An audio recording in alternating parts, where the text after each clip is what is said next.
So we were mute. So I got to start over. Hello, everyone. Hope you're all doing well.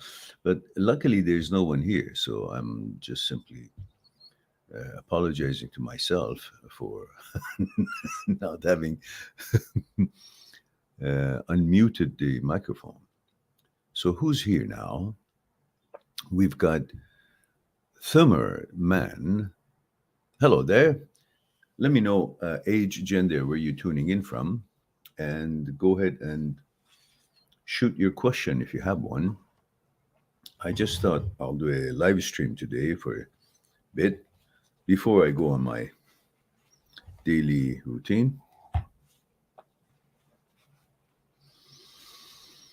And it's a bit late for Asia. It's nighttime there.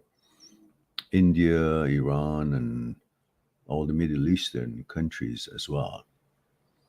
But it probably suits North American time zone, Australia, even, yeah, Hong Kong, and European countries. So let's see if we have anyone who actually gets a notification of our live stream, although it's not scheduled, but here we are.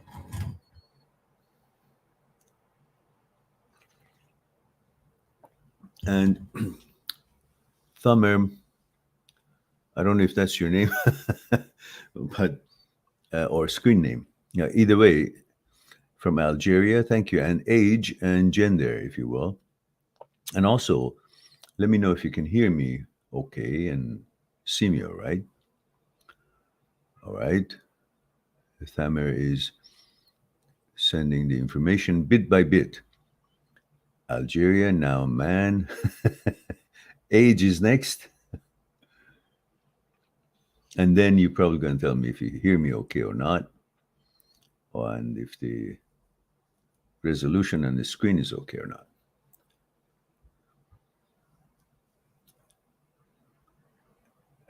Tamer, let me know your age, please. And then I'll get on to your question.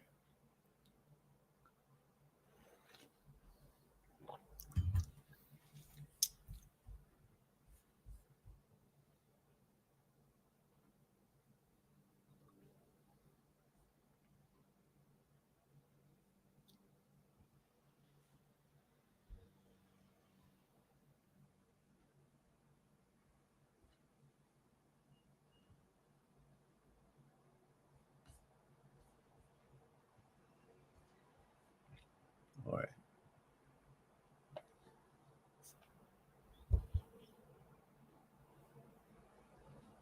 So Tamer, I need to know your age before I can get on to your question, if you will, please. We have a certain routine or a tradition here, a protocol. Age, gender, where you're tuning in from. So I know you are from Algeria, and I know you're a man, and you say it is 21 in Africa. What, your age is 21 in Africa? Like if you come here to North America or Asia, you'll have a different age? Or do you mean it's 9 o'clock in Africa? Either way, I need your age before I can get to your question.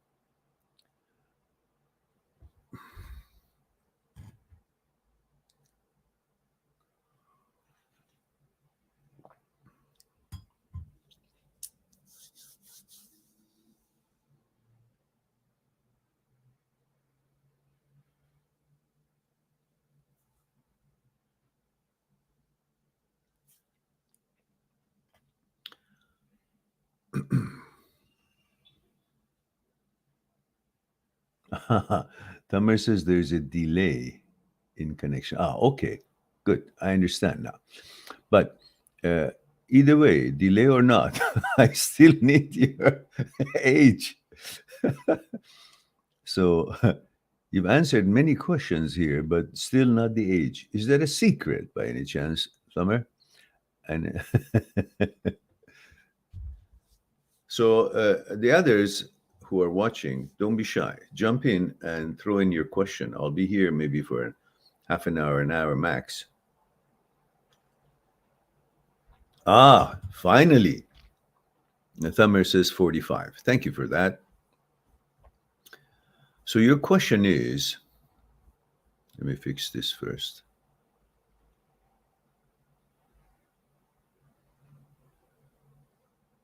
All right.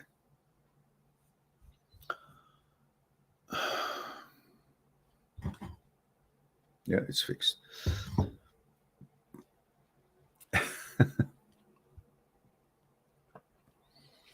So your question is, how can you get rid of neediness? And then you also have down here, it says OCD HHHH. Do you mean HOCD or do you mean OCD? Tamer, come on now, let me understand what's going on. Stuart is here, says, hello, Mehran, how are you? Thank you very much. I appreciate it, Stuart. Don't forget the protocol, age, gender, where you're tuning in from, Stu. I appreciate that. Tamer says, joking. Okay. All right. So let's get back to Tamer says, how can we get rid of neediness? Why do you need to get rid of it instead of just understanding what it is?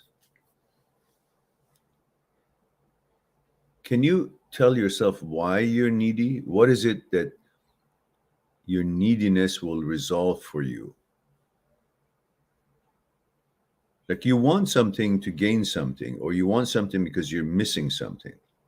You have a reason to want something. I want a pencil because I want to write. I say, I don't know, I want to go exercise because I feel tense, or I want to be strong, or I want to be healthy.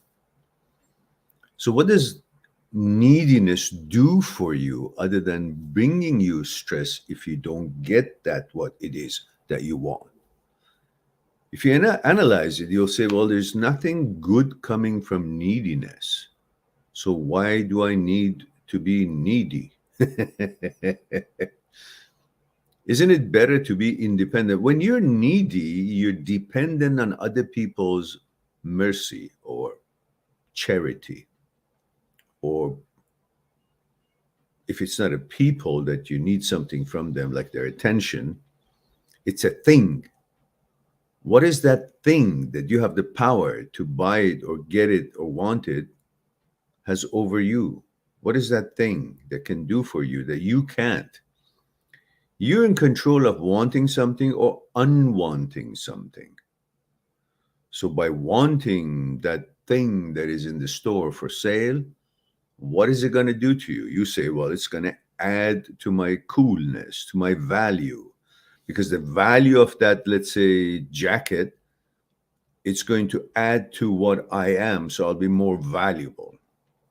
But I'm saying, unless you wear that thing, it has no value. It is you who give value to that thing by needing it, by wanting it. So, in fact, the real power and worth and value of the things that you value is your wanting it.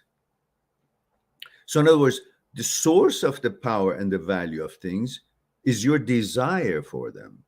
So, the source of power and value of things is you. So, you are the most valuable thing in this world, in your mind, for you. So when you are the most valuable thing that can give value to other things by wanting them, you are the source of their value. What else is more valuable than you that you would actually find the need to want to have them while you have the real thing that gives value to everything else out there? If you don't desire something, it has no value.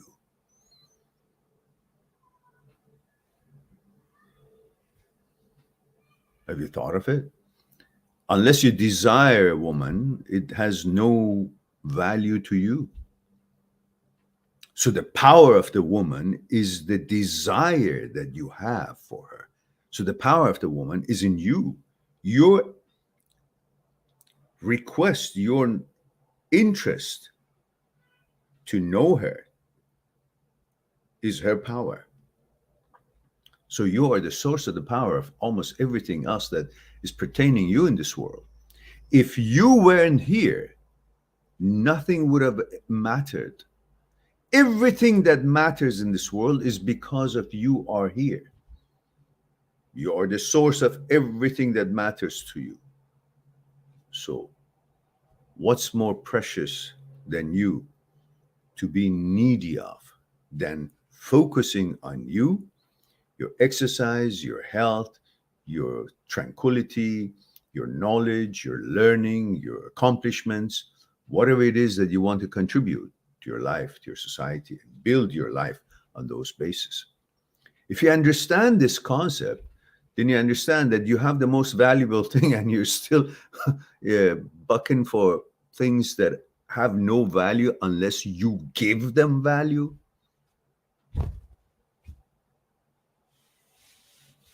A way to look at it.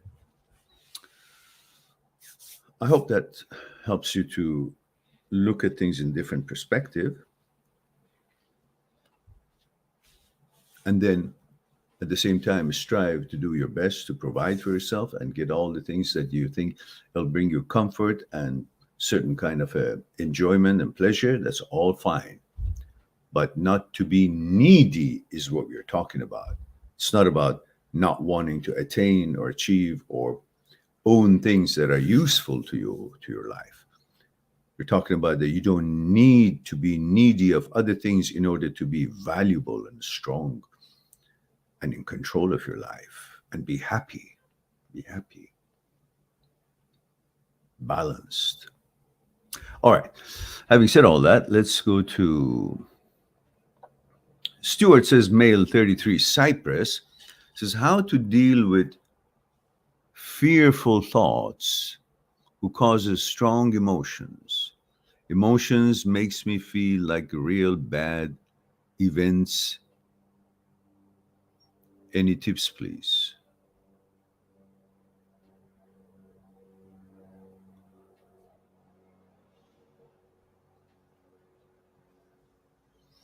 If you let the emotions come to you and go without really understanding the effect of it and analyzing it, that what it did to you, the emotion becomes a mysterious thing. And you will be fearful of emotions. But if you understand when the emotion comes and you feel anxious, if you interpret it, that you feel whatever you feel, to label it, I feel anxious right now. So the emotion that attacked you or came to you for whatever reason, you explain it, interpret it, you open it up and introduce it to yourself as, I'm feeling anxious now. So that feeling is no longer a mystical thing that you don't know about. You just interpreted it. The way I feel now is not, woo, something I don't know. No, I'm labeling it. I'm feeling anxious now. So I now know what it is, how it's affecting me. So it's not a strange thing to me, a phenomena. I just translated it, understood it. Then you reframe it and you say, I feel anxious now. I'm feeling anxious now. Then you reframe it. Is there anything causing me danger, or am I just feeling anxious? You're reframing that emotion that came to you. You're opening it up. I say, wait. Are you just a stranger knocking on the door because you lost your way, or you just want to harm me? See, you're investigating it. Someone knocked on the door. Who is it? Then you look into the peep thingy through the door. You see is a Boy Scout trying to sell chocolate. So you just got information about knock on the door. You're not letting it be mysterious. A knock on the door. No, you go and look, say, I know what it is. So same thing. An emotion came. You interpret it. You look through it. I'm feeling anxious now.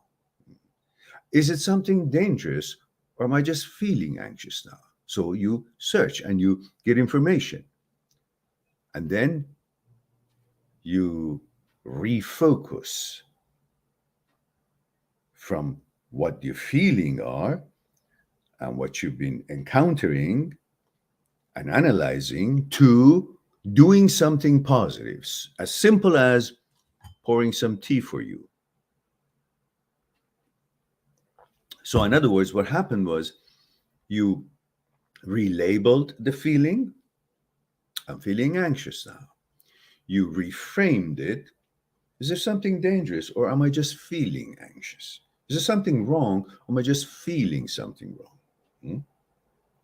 And then you refocus. Once you understood it's just a feeling, you interpreted it, then you refocus this energy that is bogging you down right now to something positive. Redirect it from this dilemma here, or something that is occupying your mind, to something positive and productive. As simple as taking a walk, as simple as looking at the birds flying, as simple as pouring tea, washing the dishes, something positive, transferring the energy and the focus of that energy to something other than what was actually causing a little bit of a anxiety or fear or whatever it is that you're talking about. Then when you do these 3 steps, automatically the brain learns to revalue that emotion that was attacking you as benign, as nothing that I would be concerned about, because you understood what it is, you explain it to yourself, you saw that it's nothing to pay attention to, you refocused your energy to something positive, and then your brain understood that everything is hunky-dory and you're on your way to whatever it is that you wanted to accomplish, and you were interrupted by this emotion. These are called the 4 steps of Dr. Schwartz, which he uses it and is taught throughout his career to people with intrusive thoughts, anxieties, OCD subsets. And that's how you can rewire your brain through this 4 steps. That I have the script for it. When any one of you have an appointment with me for a one-on-one on Skype, I will also send you this on Skype so you can have it handy. There's also a video on this that I've made, which I'll put the link here for you to use it when you wish to use it and you need to deal with intrusive thoughts or OCD thoughts or HOCD thoughts and whatnot. If you go on my search engine of my channel and just type in 4 steps, you will get the Dr. Schwartz 4 steps is explained. And that is the link that I'm going to put down here for you.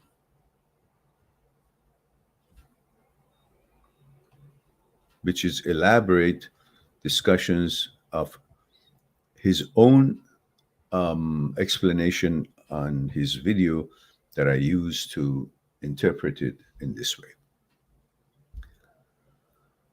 All right, I hope that's helpful to you. Champion King. And let's see. Tomer says, oh, let me go back to where I was.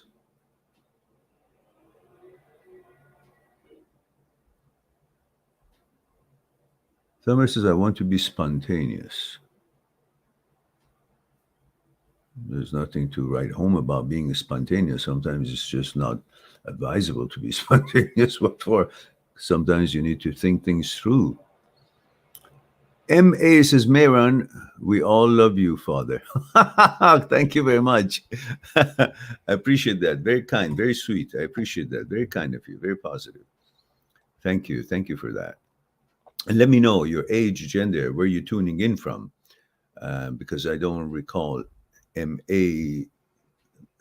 if we have chatted before on the live streams.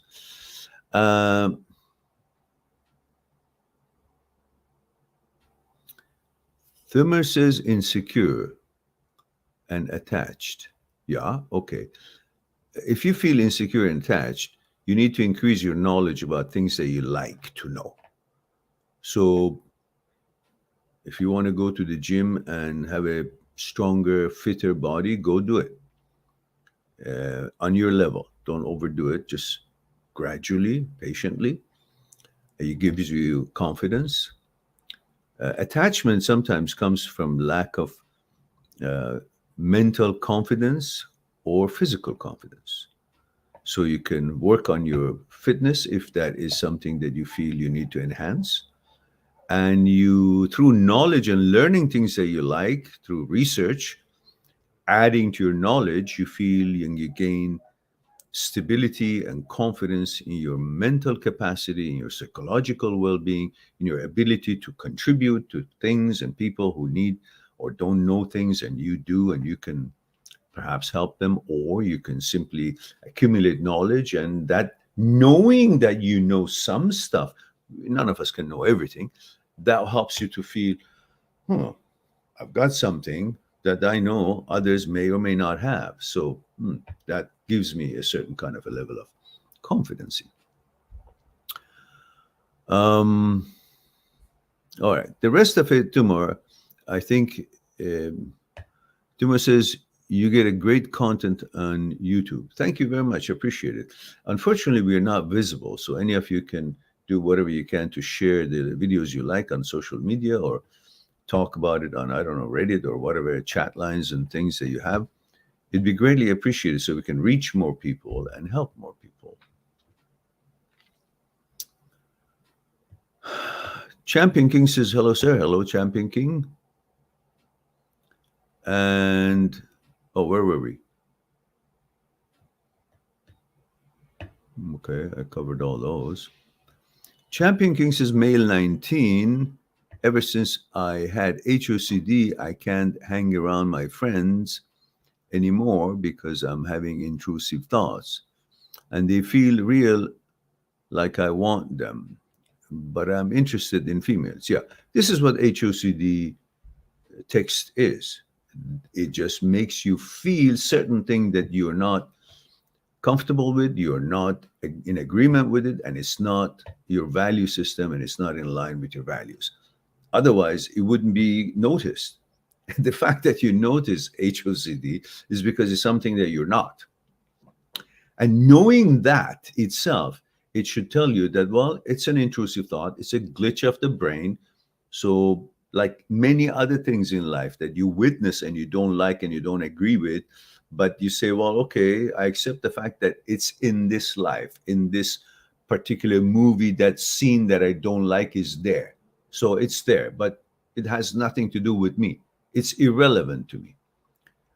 Those things, because physically are happening outside of your head, you have no problem with handling them, dealing with them. But because this thing is part of the things that are manufactured inside your head and it shows in the screen of your head, you think because it has been created through your head, your brain, therefore it is you or pertains you or it's relevant to you. Lo and behold, that brain that creates these things got nothing to do with you. It's a separate system. You get to choose and judge what it produces, if it's useful to you, in line with your values or not, or let it die by the wayside and pay no attention to it. That is your power, ultimate power, because brain is not you. You're not the brain. It's an apparatus. It's an organ that it does its thing, and like any other organ, malfunctions. And you choose to do what you need to do with the malfunctioning organ. If your kidney hurts, you go to the doctor, try to fix it. You don't say, well, that's me. In me, my kidney is me, and what if it hurts? That's what me is. No, you know there's something wrong because it's not supposed to be working that way. It's not designed to work that way. It's not beneficial to you.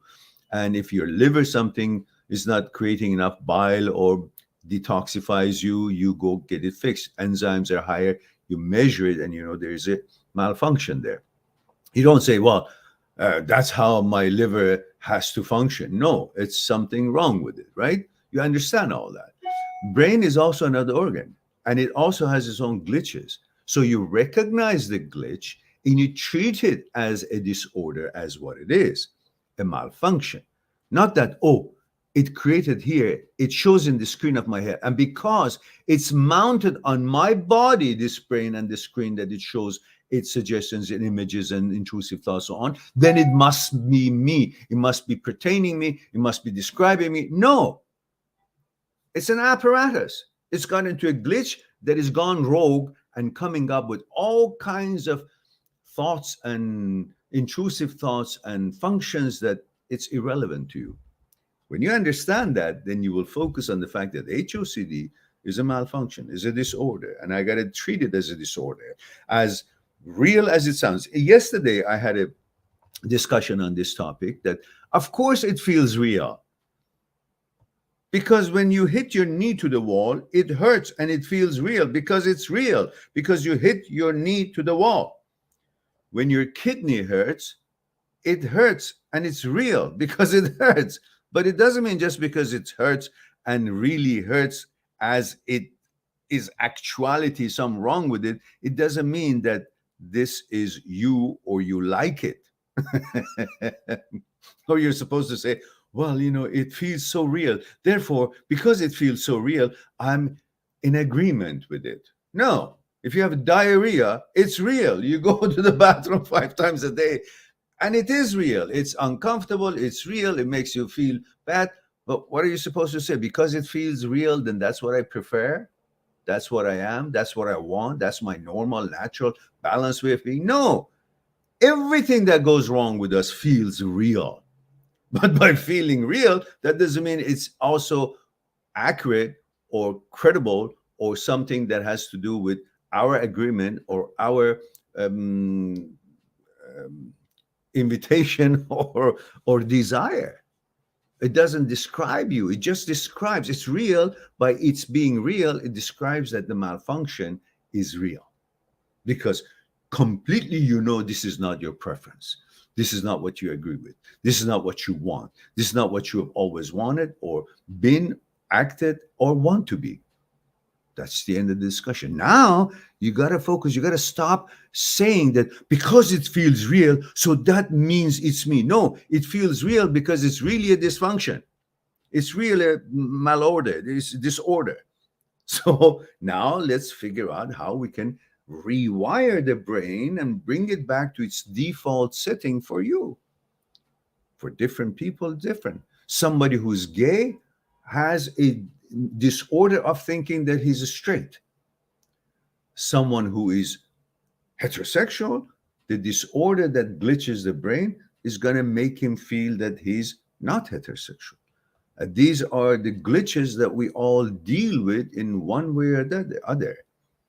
And then you're not supposed to fall into the glitch and say, oh, the glitch is me. No, you're you, glitch is separate. It's gone rogue. Now you got to help the brain to come back to its default setting and normal function for you. So I want you guys to put this, it feels so real. Put that aside. That is no evidence for you being what the brain suggests. Everything that goes wrong with us feels real. You have a headache, it feels real. What does that mean? That's me. That's what I've always wanted to be. That's what I've been and should have been, and I didn't know it. No, it's headache. I don't want it. Or anything else, nausea or whatever else. All right. Now, watch my other video, my live stream I did yesterday. I had a little longer discussion on this particular point, and perhaps the two of them together, maybe it will help you to understand something.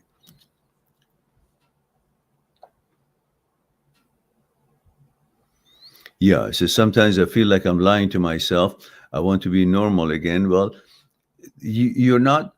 This is not you. It's the brain. It's like somebody is telling you something and you think that somebody is you. Then you say, I feel I'm lying to myself. No, you are you. You've always been you. You are who you are. And that sound or that suggestion coming from some friend or somebody out there, and in this case, coming from your brain, is as separate to you as another person outside of you. That's how you should interpret and understand the brain. The brain is not you. You're not the brain. It's an apparatus. It fucks up. It goes rogue. And it makes you feel, because it's so powerful, it can make your body feel things that you never intended it to feel. But your knowledge about what this is and how powerful it is that can affect the body to react in a certain way, that will help you to know that this is not you, regardless of how powerful it is that makes your body react in a certain way.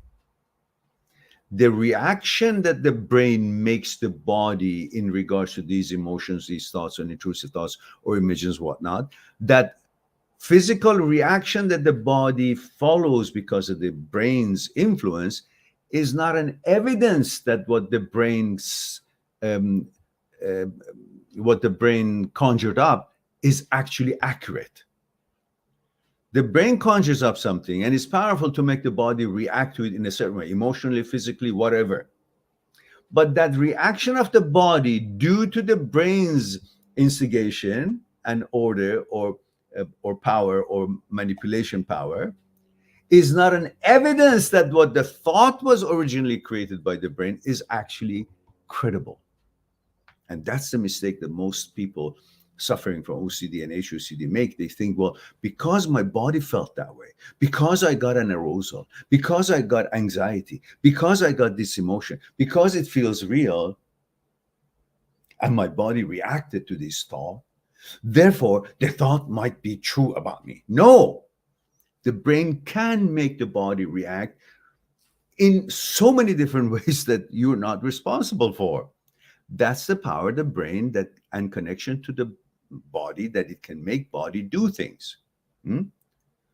But that, having created that kind of a function in the body, is not an evidence that the actual thought and idea suggestion by the brain about you, in this case your gender, your emotion, whatnot, is actually an accurate account or a or witness to its truthfulness. No.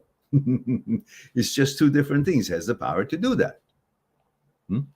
And when the brain is under your control and malfunction is not malfunctioning and is functioning balanced, then it can be very helpful to use that power to make the body do amazing things and reach amazing heights and accomplishments. But when it goes rogue, it still has the power to affect the body, but that power that uses its characteristics to affect the body is not your choice, is not your preference, is not your values, is not you, because you are not the brain, brain is not you. You're the awareness that judges what the brain is doing and everything else doing in your body. Hmm? You are the judge of the brain. You are above the brain. Therefore, you are watching the brain. That's you. Brain is an apparatus. Brain is not you. If you take a look at the Dr. Schwartz book, "You're Not the Brain, Brain is Not You," uh, this would be elaborate discussion on that, or if you watch his videos, you will learn that what Aristotle talked about 1,000 years ago is now beyond the shadow of the doubt proven by the modern science, that you're not the brain and brain is not you. And so it's a topic of discussion by itself that we don't have enough time maybe to go into it. So we'll move on to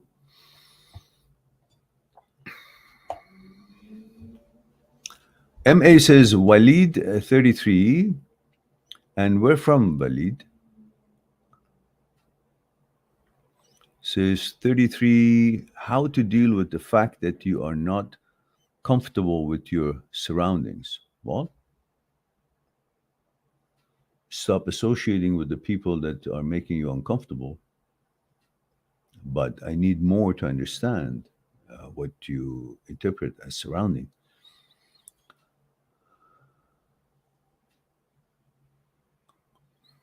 And you continue, says you're not being arrogant and denying all those who supported and raised you, but at the same time you feel the need for independence and putting your values and preferences first. Well, because you're 33 years old, and perhaps, am I mistaken or am I reading it wrong? Are you still living with your parents? If you are having your own job and making your own money and living separately from your parents, these sort of problems would be very limited. I understand the power of the parents over the children, regardless of what age we are. They still influence us, and in many ways, it's interference with our way of life, and it becomes uncomfortable. But you need to take the initiative and draw lines politely, tactfully, diplomatically, draw lines in their interferences.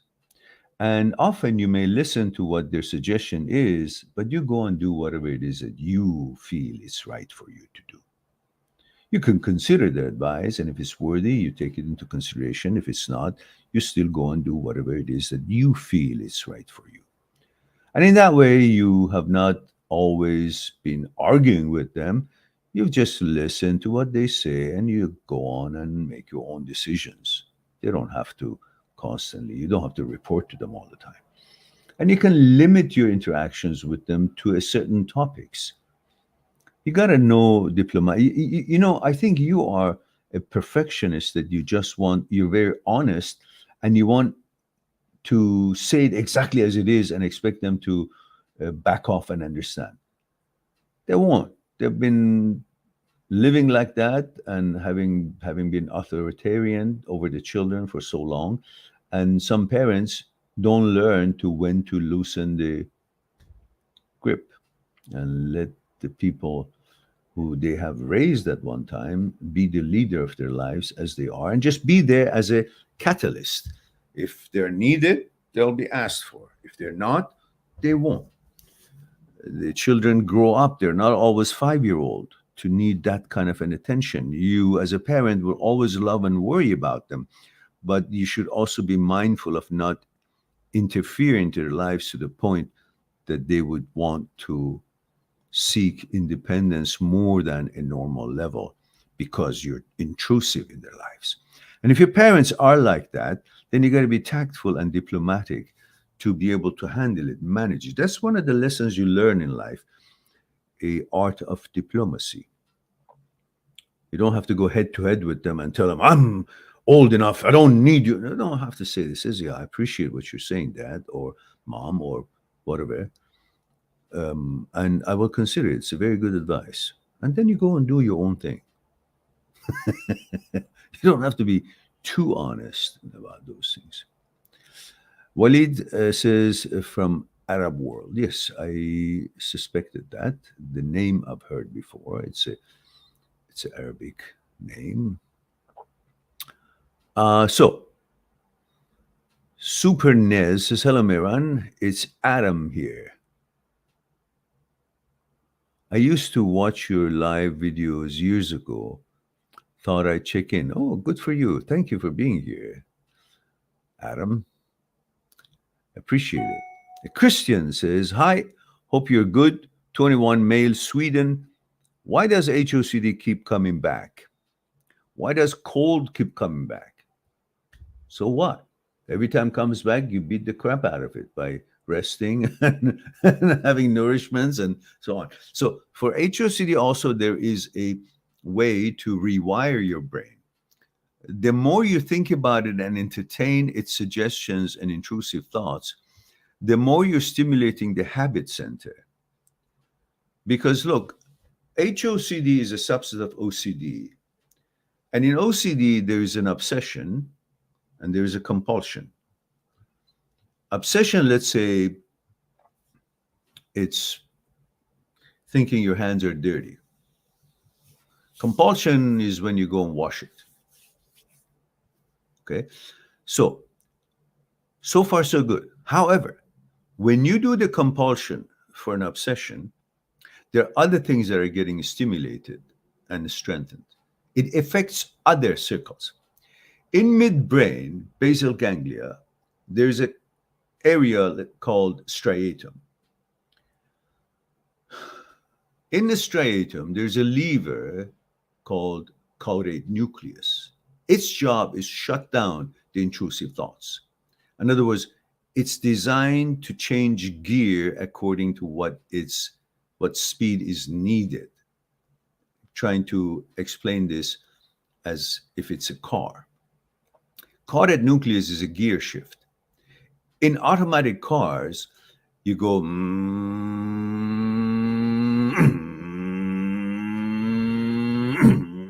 when it reaches a certain speed, it automatically changes gear. That lever is designed to regulate that and downshift the same. Caudate nucleus is that gear in regards to intrusive thoughts.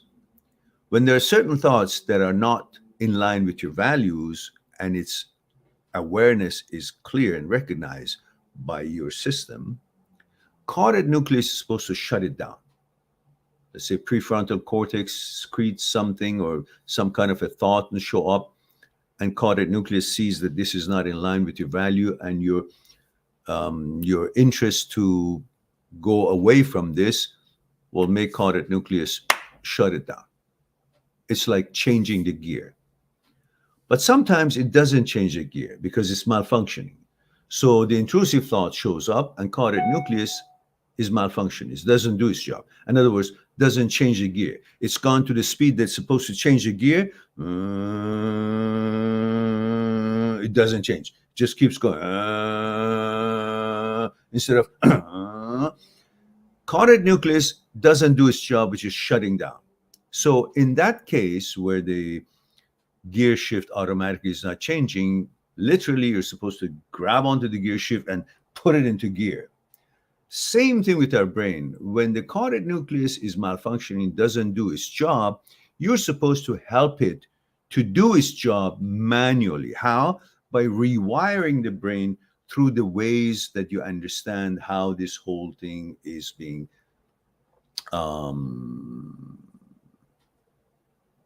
managed or regulated. So, having said that, let's get back to the fact that there's a obsession, there's a compulsion. In basal ganglia, midbrain, striatum, which has 3 circles, supposedly 3 components, among many other things. One is the goal-finding center. That's when you have the obsession and your goal is to get the obsession away by doing the compulsion, so you reach your goal by washing your hands. But at the same time, there's another circle that is affected and is working towards this whole project of dealing with obsession and compulsion. So when you do the compulsion for the obsession and you wash your hands because you think your hands are dirty when they're not, when you wash your hand, you go, what? It's clean now. When this awe feeling comes in, the second circle, which is the reward center, secretes dopamine. So you just did the compulsion for the obsession, wash your hand. That was the goal-finding center. And by doing this compulsion, you signaled the reward center to secrete dopamine once you completed that task of washing your hands. Now you feel no more anxiety because you did the compulsion. That's why people with OCD keep doing compulsions, because they want to feel good and get rid of the anxiety. And when they do that, they get that feeling, which causes the reward center to secrete dopamine. And knowing the fact that dopamine is addictive, after many times of doing this and getting the feeling and getting the dopamine secreted, you become addicted to dopamine, which no longer you're just doing the compulsion for the obsession. You're doing the compulsion because of the obsession. Also, you're doing it to get the dopamine because now you're addicted to that feeling. And lo and behold, every time you did the compulsion, you weren't only stimulating the reward center, you were unknowingly stimulating the third circle in the striatum, habit center. So every time you did the compulsion, you got the dopamine and you conditioned yourself as a habit to do the washing. No longer, now that you have, after 1,000 times doing it, no longer you're doing the compulsion for the obsession, while it is one of the reasons, but no longer you're doing it just to get the dopamine, while it is pleasant. You actually don't know why you're doing any of that, because it's not for the dopamine, it's not for the obsession, it's because it's become your habit now. And in habit, you don't even know the steps you're taking because it's a habit, you don't even pay attention. Dr. Schwartz explains that when a man goes to a store and buys a packet of cigarette, pays for it, brings it out, tears up the cellophane wrap, tears up part of the package, opens it up, pulls one of the sticks of cigarette, death sticks, out, and puts it on his lips and flips a fire 2 inches from his face, which is contrary to what our survival instinct says, to get the fire to our face. But it does that. And then when he's smoking, if you approach the guy and say, "Sir, Do you know that you just went to store and you paid for it and you opened the cellophane and took the cigarette out, put it on your lip, and put a fire 2 inches away from your face? He says, no, I'm not aware of it. I'm just aware that I'm smoking. That's part of the research of the pioneer researcher Dr. Anne Grable, which pioneered in researching that the cluster of actions to the brain represents one action. In other words, all these things that was done, buying the cigarette and opening it up, tearing it apart, putting here and turning, all these actions to the brain is one action. So when you turn something into a habit, to the habit, all these things that you do, the rituals you do, it's only considered one, and it's the habit. It's not thinking about that it's OCD, I'm doing it to get the dopamine, I'm doing it because of the compulsion, obsession, none of that. It just thinks it has to be done. And it doesn't recognize what things has to be done in order to get this function completed.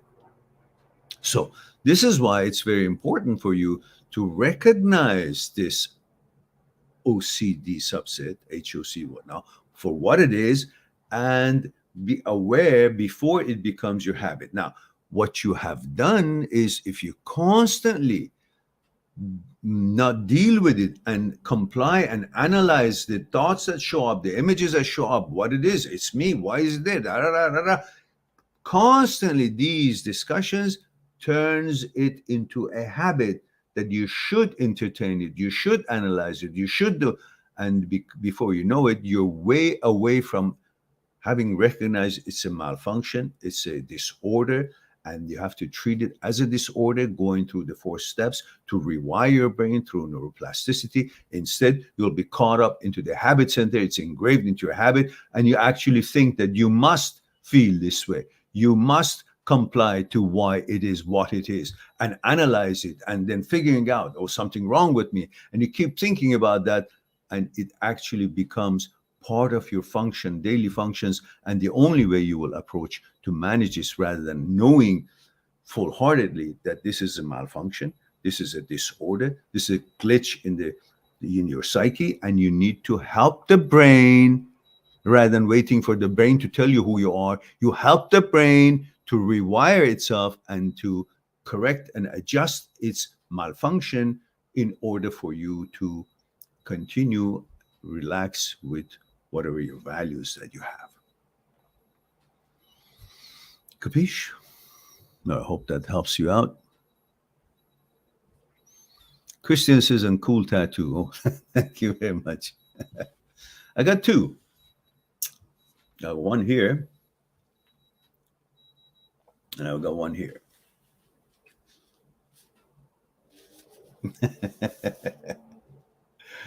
They all mean something to me. That's why I had them. Of course, for the longest time, I thought tattoos is for hoodlums and murderers and criminals. So I grew up that way. But just about less than a year ago, I decided to do that. It's a very meaningful part of my life.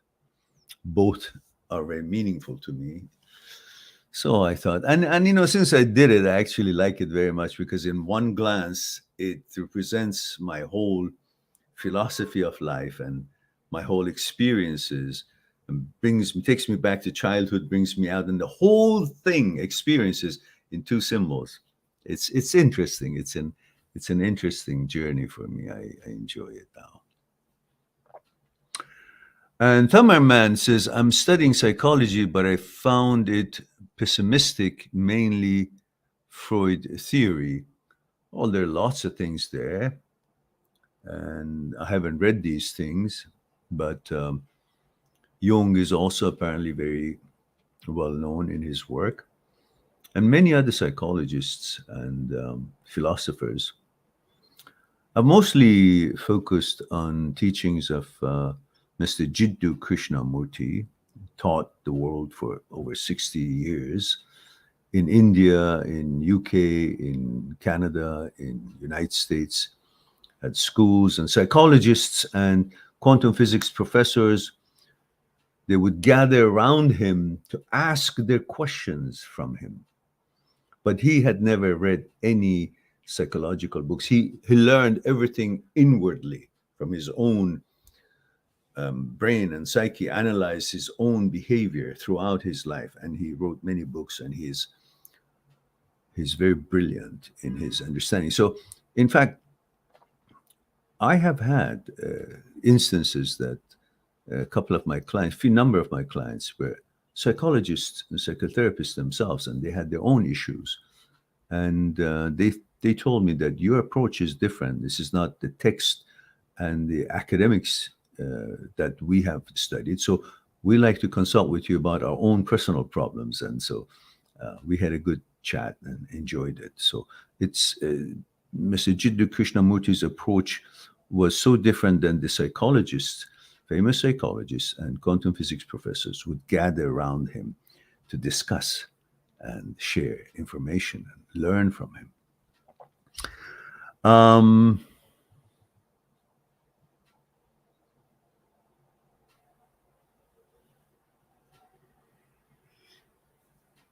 Thank you, Summer. Appreciate that. RH18 says, hi, Meran 30, Australia. Hello, Mike. I'm just speaking your own languages. Fellow Mateos says, okay, so HOCD is just a glitch of the brain, which is just an organ, but it messes with you, with who we are, and the voices we can't stop. Yeah, that's what it is. Yeah.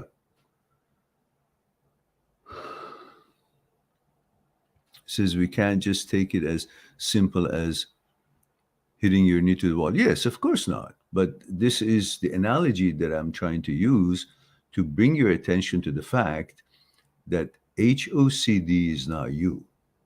It's a glitch like any other glitches and any other disorders, any other malfunctions. And just as we focus on learning how to manage and heal and help ourselves heal other malfunctions in our body, we should not take this one as fact and truth. We should also be knowledgeable about what it is, which is a malfunction, a disorder, psychological glitch, and we got to help the brain to come back to its default setting. It's not easy, but it's not that difficult either. It has its own ways. If you talk to your expert psychologists or psychotherapists who are expert in OCD, not every psychologist know about what OCD and HOC so on are. They're oblivious to it because everyone is specialized to something. You got to find someone who's actually specializing in that field, such as Dr. Philipson, such as Dr. Schwartz, such as Dr. Jan Weiner. There are many experts around the world.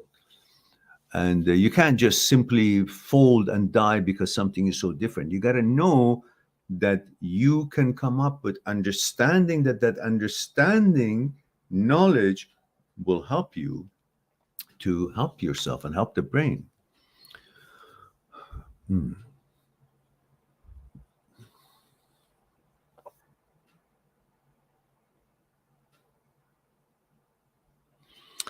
RH18 says, how do I let go of regret?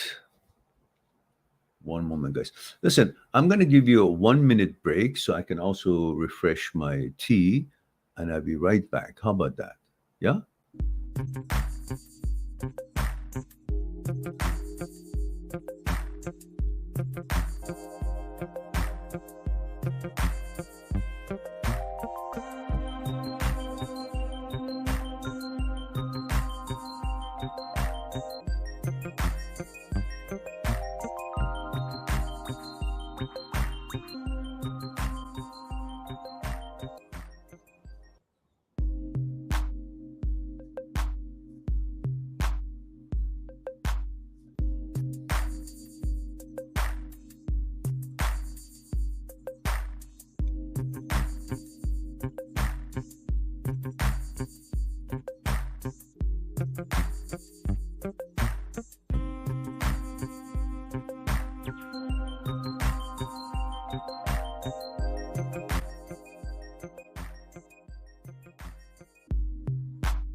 And we're back.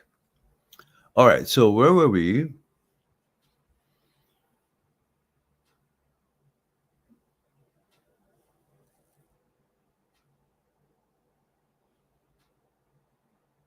Okay. R.H. Jason says, how do I let go of regret after breakdown of a 5 year relationship where I made many mistakes and I feel like it was mostly my fault? I'm unable to move on.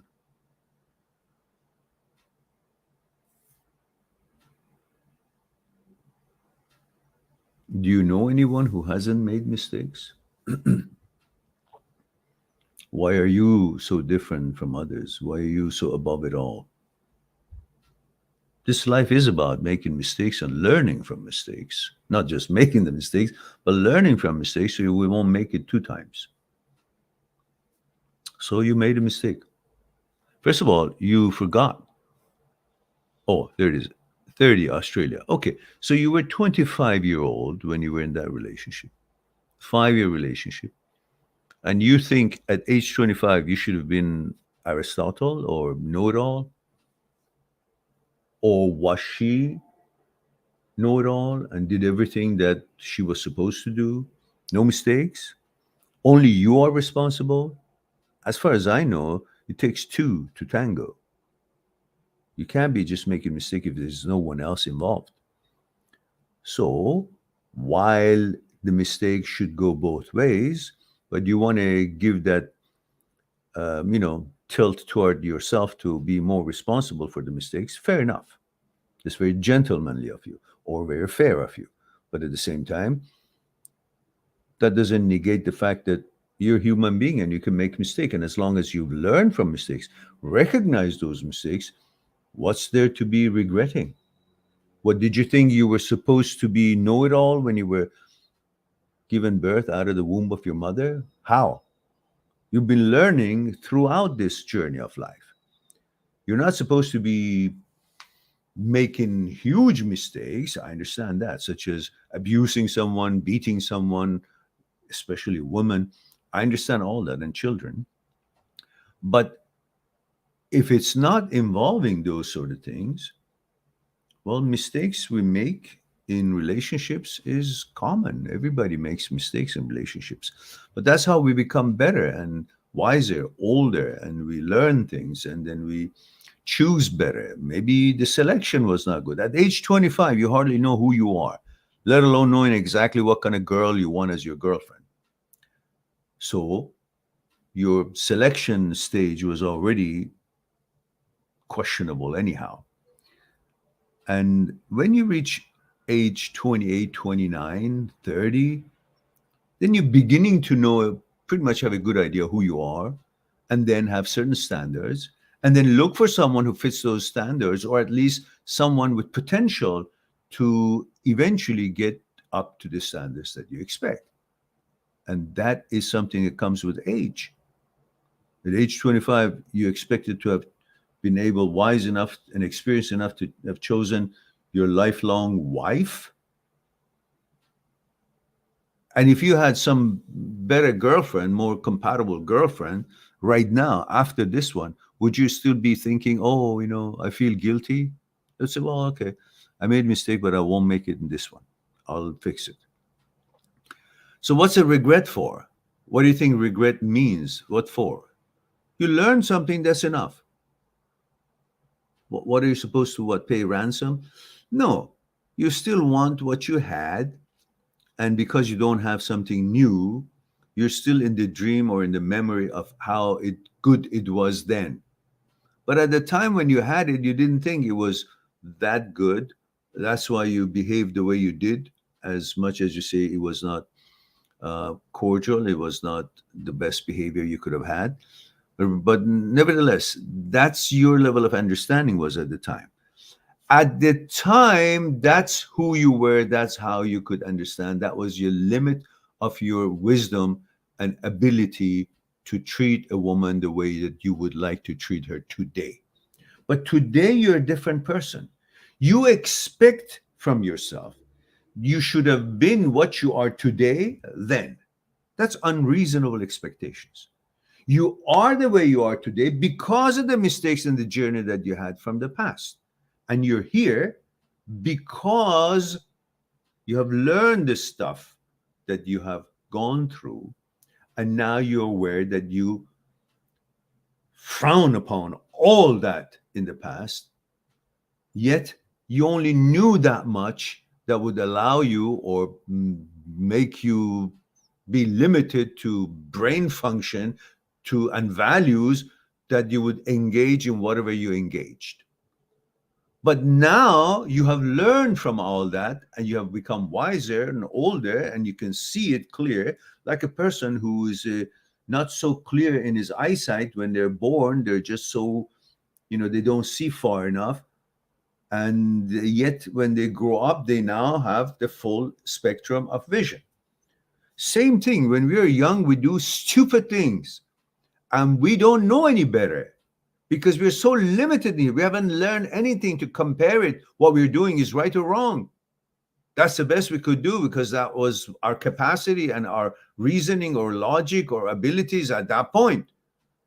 But later on, when we have already seen all that was bullshit and wrong and mistake, and we have changed, now you say, well, because now I understand this, I shouldn't have done all those mistakes then too. Well, you shouldn't have if you had a better guidance, but you didn't. And that's where you were in life. So you made those sort of mistakes, but now you're a different person. You've learned from your mistakes.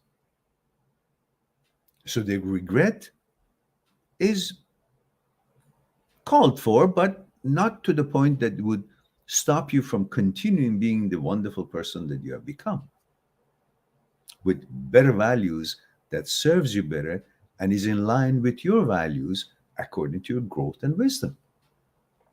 So learn from it and move on. The rest of it is your desire for whatever. Go get a new girlfriend. That would be the end of it. All right.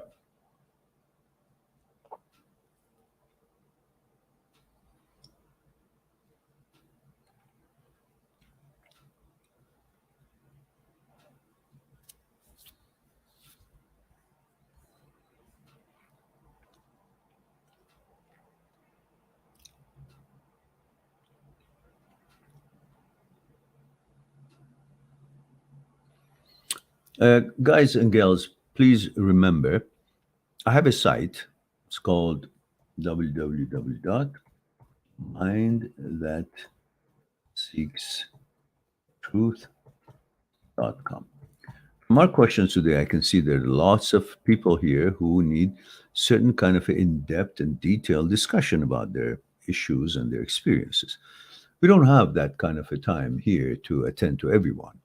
So I touch as much as deep as I can on questions here, but I think many of you would be perhaps better consulted and served if you would go on my site and if you could, at your convenience, make an appointment for Skype chat and we'll discuss what's concerning you one-on-one on Skype. And Ritvars Gruntins sounds like a Scandinavian name, maybe Swedish, maybe Norway.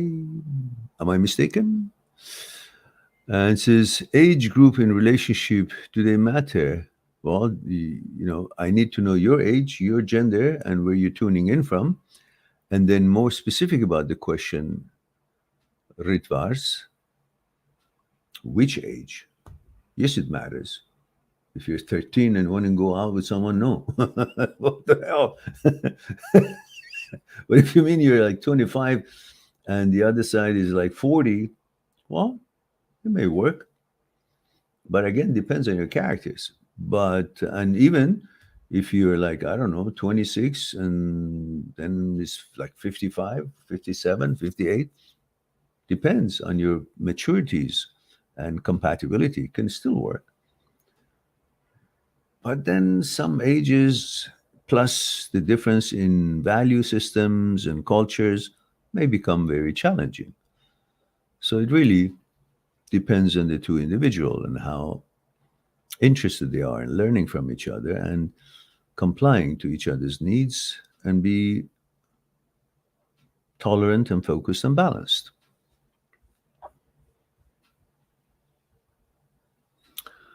Now, by the way, if we get caught off because somehow I think there's a glitch in my subscription to um, Stream.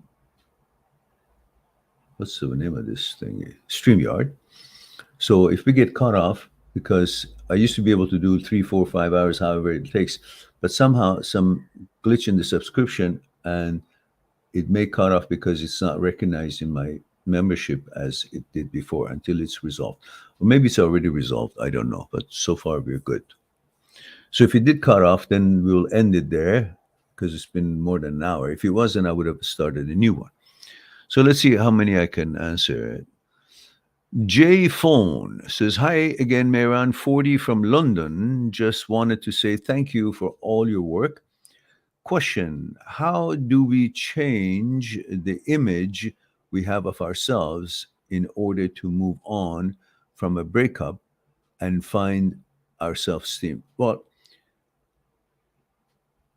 the thing is, you're trying to repair the image that was tarnished or affected throughout the relationship. My suggestion is simply forget about that image. Just like when you go to buy milk, you have an image of a shopper. And if you're working in the store, you have an image of a clerk. If you're in the bus, you have an image of a passenger. If you drive the bus, you have the image of the bus driver. If you're at school, image of a student. If you teach a class, image of a professor. If you're talking to your parents, you have an image of a son or a daughter. If you're talking to your children, you have an image of a father or mother. These images are changed in a jiffy, in a moment, depending on what activities you're going into or you're involved in. The images are simply disposed of and taken another image depending on what activity is coming up next. So these images are nothing to hang on to as if they are your character or your personality. That image was for how you administered that relationship. And it didn't work out or worked out or however it is. That relationship is not there anymore. So your image in that relationship doesn't matter to repair it. Just let it go. You have a new image now. It's you. And the image will shape itself according to what role you're going to have with your new relationship and how you interact with that relationship. You create a new image. So if you feel that you have an image of yourself because of that, well, then throw that image out. Because why is it that you don't have the same question that I want to change the image I had when I was buying milk to the image that I'm now sitting in classroom? That image automatically changes. You don't need to do anything. So right now, you don't need to change that image that you had of yourself or you have of yourself because of a failed relationship or that relationship. The new relationship, you'll have a new image automatically. Until that new relationship, your brain, your mind is keep going into the memory because that's the most recent relationship. And in the memory, you have that image that you had in that relationship. But once you have a new relationship, that image automatically folds over, switches over to new. Just like when you're buying, bread or milk, you have an image of a shopper, a grocery shopper. When you're buying a suit, you have an image of a suit buyer. When you're in the classroom, you have an image of a student. When you're teaching a class, you have an image of a professor. And these things are not by you. They're just happening according to your awareness automatically. But you, not having found the next project, meaning you're still in the milk store and you want to have image of a professor because you will be teaching you also will be teaching at some point during the day. Well, you're still there in the store. And in your case, you're still in your memory in that relationship. That therefore, that's why you have that image. Once you have a new relationship, you don't have that image anymore. Right now, you're dealing with the image that you haven't replaced it yet. And it will be only replaced when you have a new relationship. Until then, you're trying to fix that image in that relationship. That's going to be a hard thing to do. Impossible. Why? Because the whole thing, relationship, doesn't exist anymore. It's dead. You're trying to fix something in the death of the past. You're trying to fix something that is already dead. The relationship is dead. That image is dead. And you're trying to fix that image that is already dead from a dead relationship.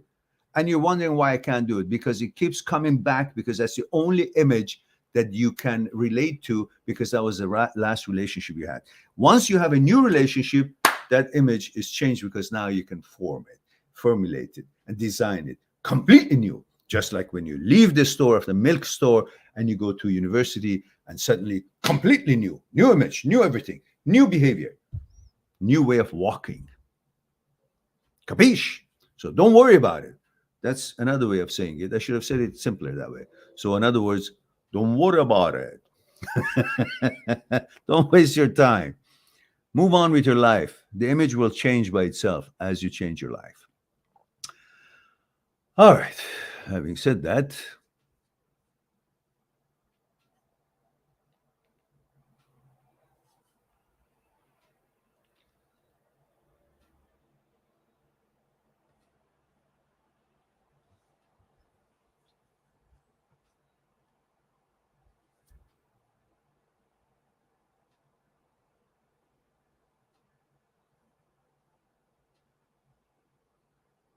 MA, these are very deep and long responses needed for those questions. I won't be able to have it here. Perhaps if we have an appointment, we'll discuss it thoroughly, but it's very involved questions, not enough time.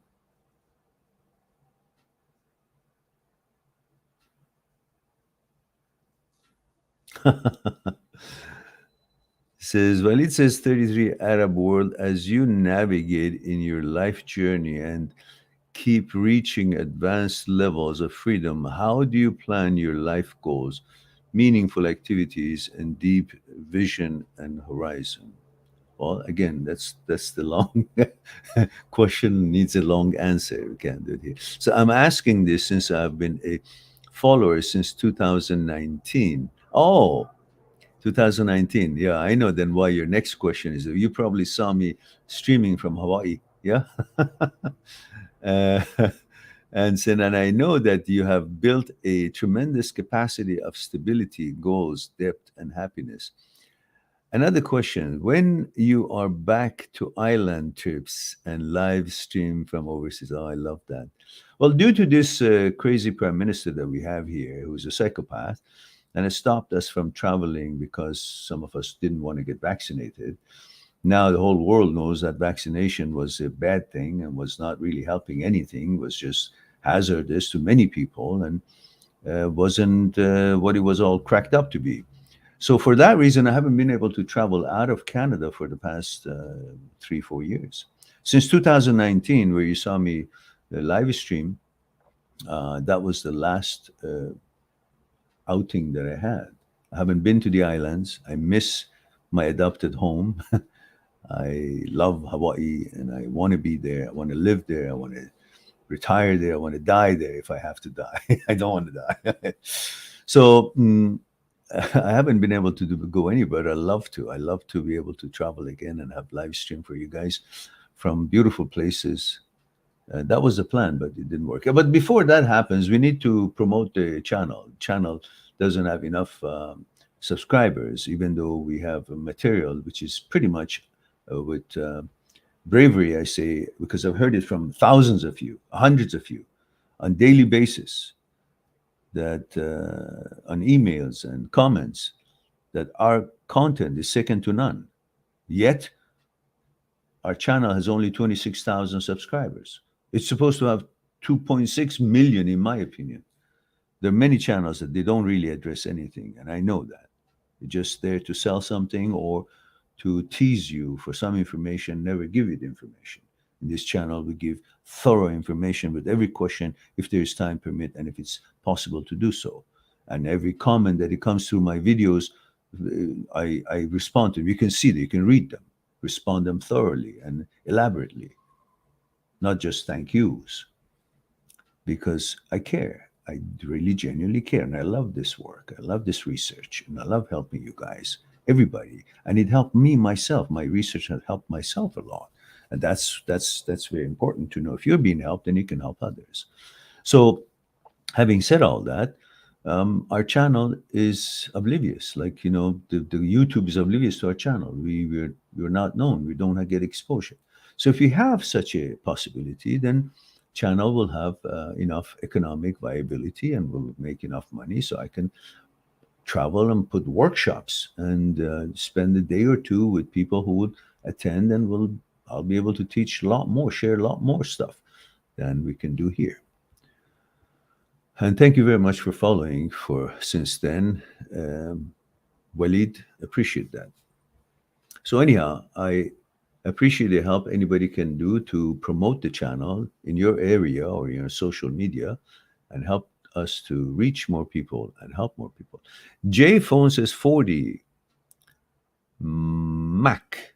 Oh, that's male. AK. What is AK?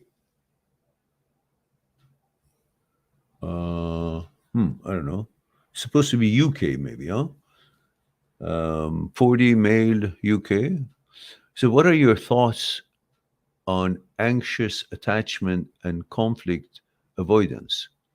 How does one go about not being so agreeable and not be afraid of conflict?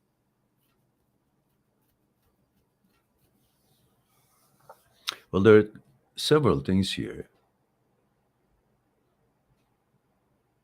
What's your confidence level to begin with, as far as your physical appearance, like fitness, to bring that confidence in you, as far as education or job or ability to earn money and knowledge about general things that gives you enough confidence to feel worthy? That's one thing you got to consider. The other one is how needy you are to be with the girlfriend that you are with, and how afraid you are that she might leave.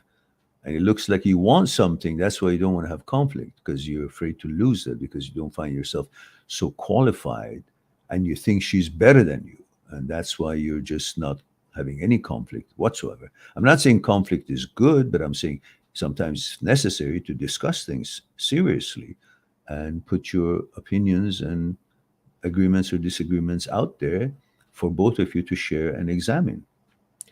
But obviously, you are afraid of losing her because you think she's better than you. Well, go make yourself, in your mind, feel better and stronger and more qualified and confident. Then you wouldn't have to be so passive for everything that you don't want to be passive about.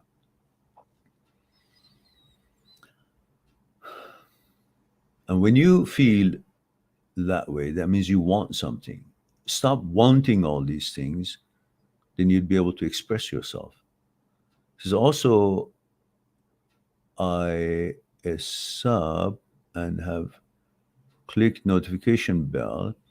I'm not receiving notification from. Yeah, I know these people. I don't know. They say ask them to click the notification, but everybody has, but nobody receives notification. I don't know what the hell is wrong. YouTube has always been very bad in promoting channels. I don't know, not mine, definitely. And I've had discussions with them. They're not much of a help as far as why is it that they don't send notifications out? Why some people get it, some people don't? How can I grow my channel no matter what I do, right or wrong? If they don't notify, I can't help people. And when I can't help people, my channel looks useless. Well, that's YouTube for you.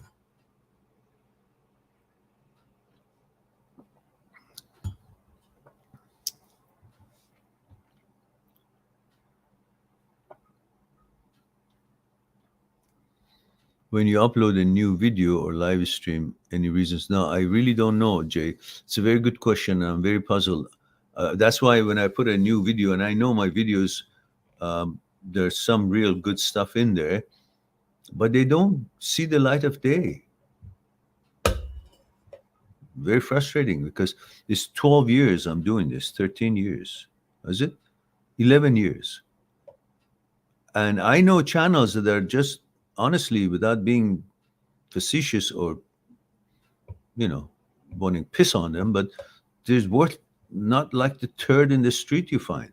But they've got 800,000 or a million subscribers and they offer shit. Nothing. Just about some tricks of how to get the chick and how to text like this and all that.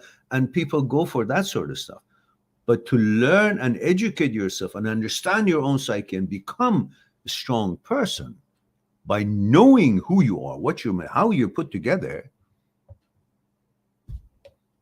there's not a promotion. I guess that's why all the people who are subscribing to this channel are the ones who are thinkers, who actually went after bettering themselves and wanting to know more about their own psyche and how they're put together, why they feel the way they do, and what they can do to remedy and upgrade themselves. These are the special people who want to know more and be powerful about the blessings that we have in the form of brain. At the same time, it's the curse that we have because that's where the thoughts are produced, and thoughts are the roots of all problems. We should understand that. But these sort of things are not so promoted on this forum platform. All right.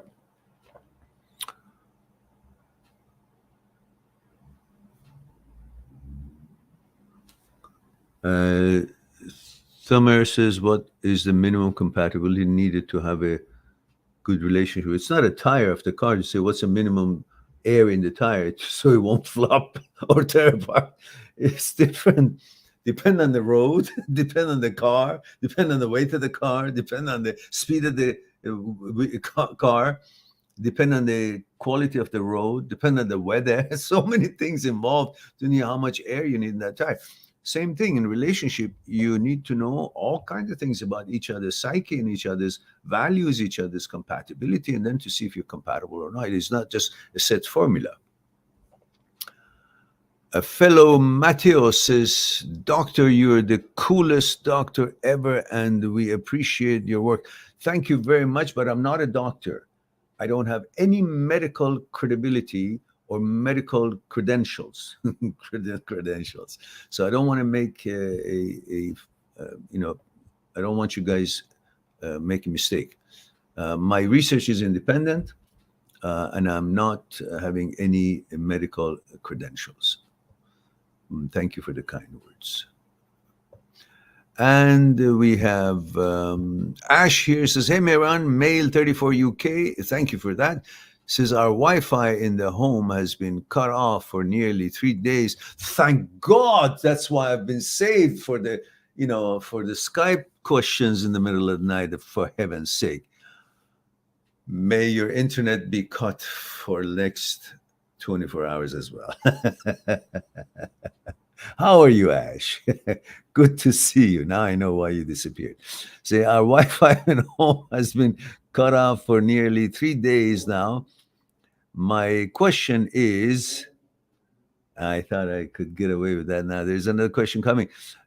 How does one survive without Wi-Fi these days, without going ignore from boredom? Well, you create a hotspot on your phone and use the Wi-Fi. Use that for your connection. Well, you can just open up the Wi-Fi and see if there's a neighbor close by without any or a commercial properties out there, stores that they they offer Wi-Fi and they have no code needed. So you might click on that. But anyhow, that's as far as my expertise in such thing. And Jay says, blessings, thanks for reply, perfect sense. Off to buy some milk from the store to buy some milk and change my image. Thank you, Mary. You're quite welcome, Jay. Capiche, yeah, good. And Ash is fucking around. I hope you're doing well, brother. Thank you very much, Ash. Glad to see you here. Albert Einstein is here. How long should you wait after first date to message someone? It's up to you. You can message right away if you're that cool. And if you know that relationship is not going to get back, or at least to cool yourself down and create another front to take your attention rather than constantly, going back into this hole which doesn't get anywhere and think about the past. Past is dead, is gone. You don't waste your time in the memory. Memory is dead. So texting someone that, but it's not about when you can text, it's about if you're balanced enough to text properly rather than being over zealous or over interested and hasty, or say some shit that is inappropriate just because you feel, you know, you want to catch, you're so in a hurry that you may jump the gun without proper diplomacy and prelude and properness, just say some shit that makes someone insulted or makes you look stupid. So otherwise, you can text right away. If, in fact, in some cases, it's not bad at all to quickly have some other. It doesn't have to be a intimate relationship or romantic relationship, but just as soon as you have another woman in your life, to just as a friend to talk to, just about other things, life. It shows you there's hope. There's other possibilities. That notion of hope and other possibilities is enough to take that fang and that poison of that bite that you just received in that relationship and soften it and hopefulness, and you take your strides, move on toward, moving on upward. Otherwise, there's no sense of just sitting at home and sulking. You don't have to get into a romantic relationship, but you can text and maybe go on a date and just. But when you're on a date, be with that girl. Don't be in your memory with the other one, and don't compare the two. Just as a new person, see what she has to offer, what her life is all about. Listen to her, learn about her, share what you want to share. Don't start using her as your psychologist, telling her about the previous relationship and ask her advice and all that shit. Don't ruin that. Just enjoy a day. Be for her. Be nice. You don't have to be over romantic or romantic. Just be there. Enjoy a connection with another female and other human beings, and beautiful. That's good enough. Okay.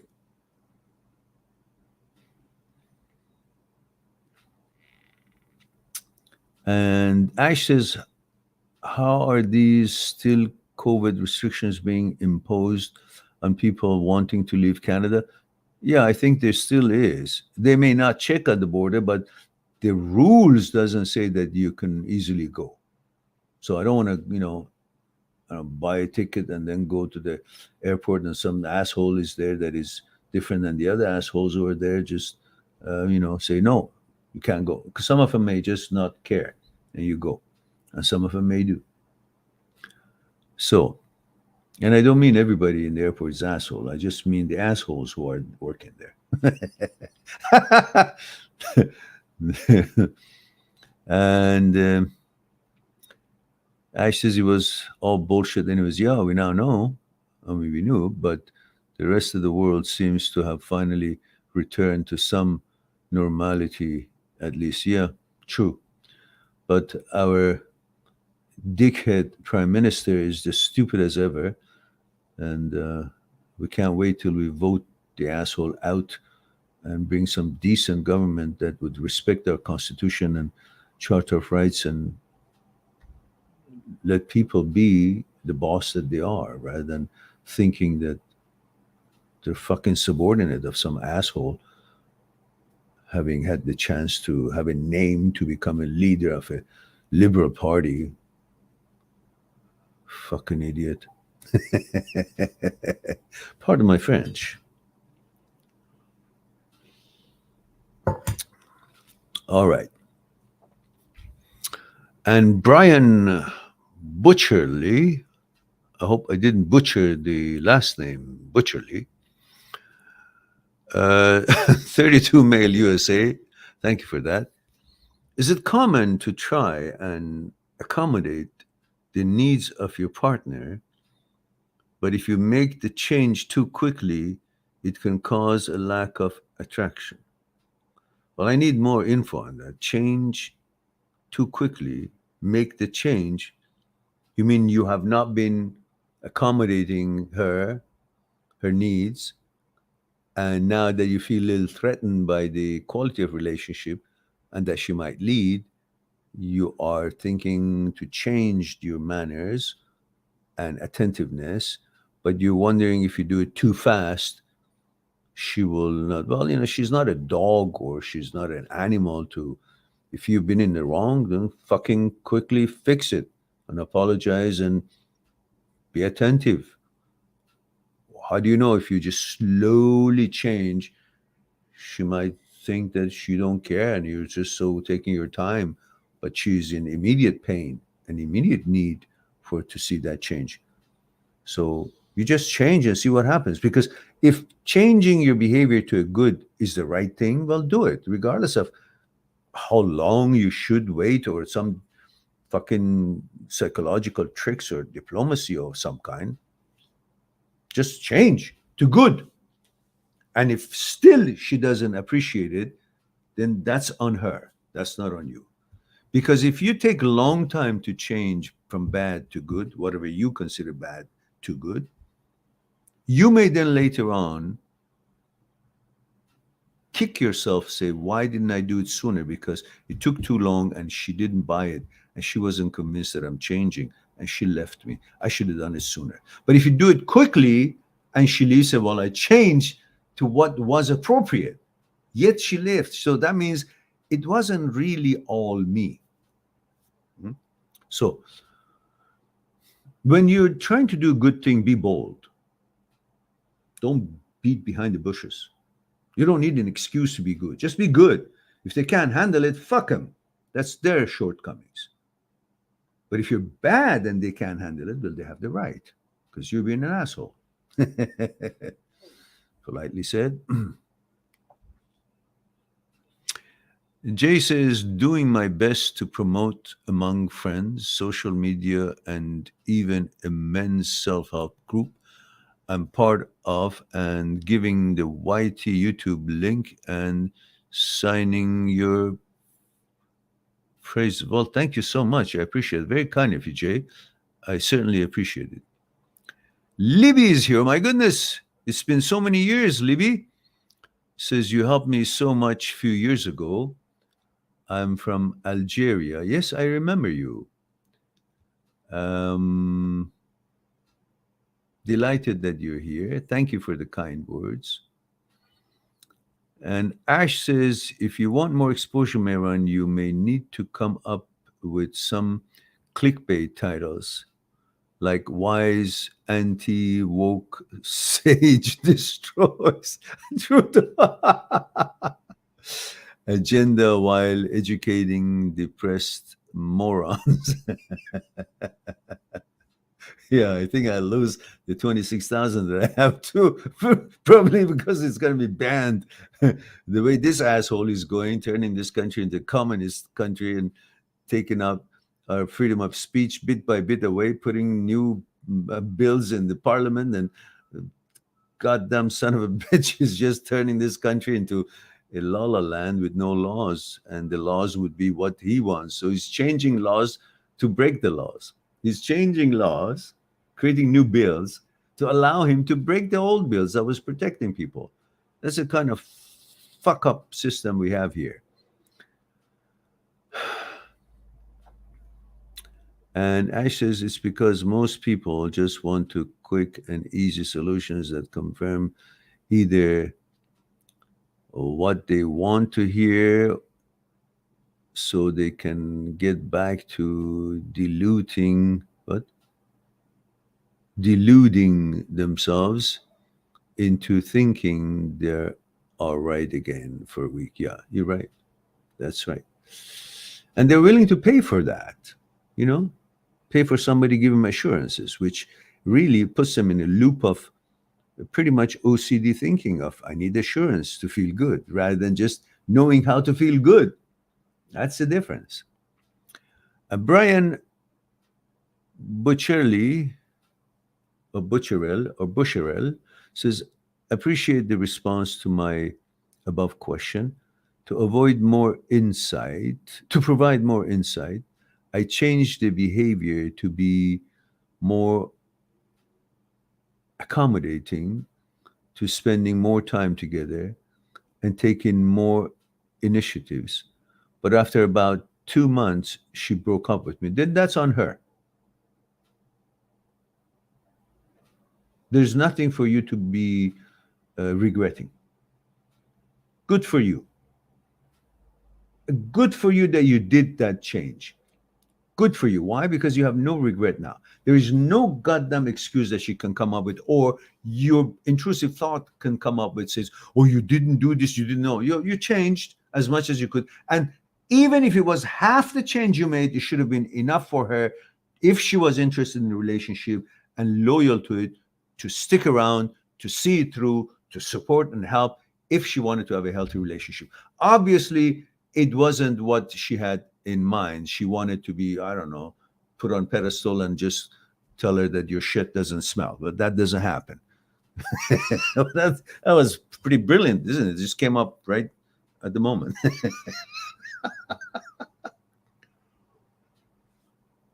I know I have a moments, and that's why this channel is so amazing.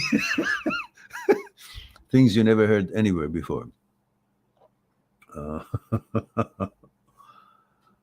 I just want to say, yes, I know I was a constant pain in your ass on Skype. I turned you into an agony ant. I don't know what the fuck that is, but I truly appreciate all of your patience and help, Mehran. You're one of a kind, brother. I know. See, I know that I can wear you guys out. I mean, as needy as you become sometimes, all of you, I fucking constantly respond to you, every single one of you, until you actually figure out that, what the fuck am I doing? He's answered all my questions. So it's something wrong here I got to fix. It's not about one more question, one more assurances, one. So I wore you out. That's why you stopped, God damn it. It's not like you said, oh, he had enough. No, you had no more questions. At least that's what I wanted to. And may you live forever. Thank you, brother. I appreciate that. I could use that. I would like that, provided my loved ones also live forever. Jay, last questions, for heaven's sake, says, you're welcome. You're my new Eckhart Tolle. Oh, please do not disrespect me. Eckhart Tolle is someone else. And many people have learned things, but they do not let other people know where they have learned it. I am different. I have let people know from the beginning that my knowledge has a lot to do with the way that I like to research and learn, and also from the work of Mr. Jiddu Krishnamurti. Many of these famous people, and I'm not naming anyone, you can make your own judgment. They've all been learning from masters of the hundreds of years ago. Mr. Jiddu Krishnamurti is a teacher of all kind, and many of these so-called gurus that they never talk about him have clearly, when I watch accidentally some of their utterings, I can see they're even imitating his voice. And it's clearly learned from him, but they want people to think that they're the pioneer in order to have the fame. They talk about no ego, but they actually hide the fact that where they learned it, and it's not them. Many of them show, and again, I don't name anyone here. I'm talking in general about the gurus around the world, not anyone specific. Is not directed to anyone specific. It's just that we are all different, And most of them, they just don't want to talk about whom they have learned these things before. So I leave it at that. But I'd appreciate it if I'm not compared to the ones that I don't know much about and I don't want to know. And he says, guys and gals must keep this channel alive. Mehran deserves bigger. It's not just content, it's his spirit and humor too. Thank you for that. And Jay says, it's late in the night in UK, so off to sleep. Blessings, Mehran. Good night. Good night, dear. And thank you very much. Yeah, it's time for me to end it. And I'm going to go visit my mom in the care center, as I usually go there for a few hours and help with the dinner and enjoy time with her. And this is my bit, probably last few questions I answer. Brian says, much appreciated, Mehran. Your channel has been a huge difference in dealing with this breakup compared to past relationships. We did have a pretty healthy relationship, no abuse, no shouting matches. Great. From either side, I really believe our priorities just changed both in positive direction. Excellent. Excellent. Anyhow, you guys, any of you want to talk to me, you can go on my site, mind@sixtruth.com, make an appointment for Skype or Zoom, and we'll discuss what's concerning you one-on-one on Skype about whatever OCD, thoughts, consciousness, fear, desire, ego, relationship breakups, and your psyche in general, and so on and so forth. And Thelma Man says, but there are many fake crazy gurus. Like what? Like Sadhguru. Oh, I see. Well, he has many good things too, I'm sure. But I also can see what you're meaning. Well,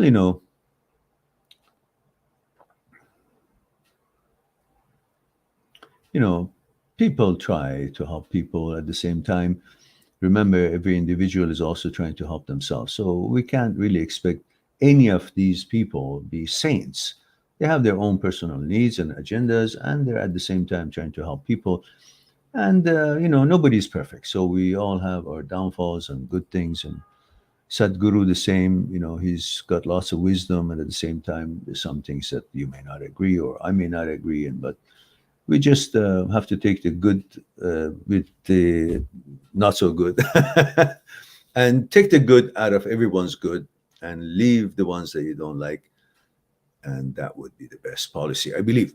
So, guys, it's time for me to say I love you all. Thank you very much for being here, giving the opportunity to share a thing or two with you. I look forward to our next live stream. Please don't forget to promote the channel. And I hope you enjoyed it as much as I enjoyed doing it. In the meantime, be good to yourself, and to the others, I'll talk to you soon. Bye for now. Subscribe on my channel, visit my channel, and go through the videos that you might be interested in. Mind@sixtruth.com, making it one step away to talk to me one-on-one on Skype and discuss what's concerning you. I'll talk to you soon.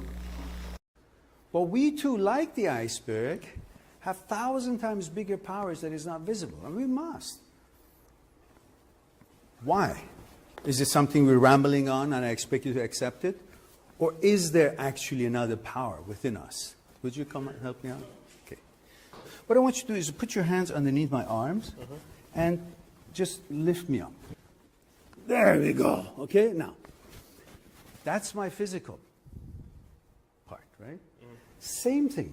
Again, with that. Just want to see if there's any difference. Go ahead. Now, go ahead. Now, this, go ahead, when you're ready. Go ahead. So you see, this is different than what he was doing, and I'm not really doing anything.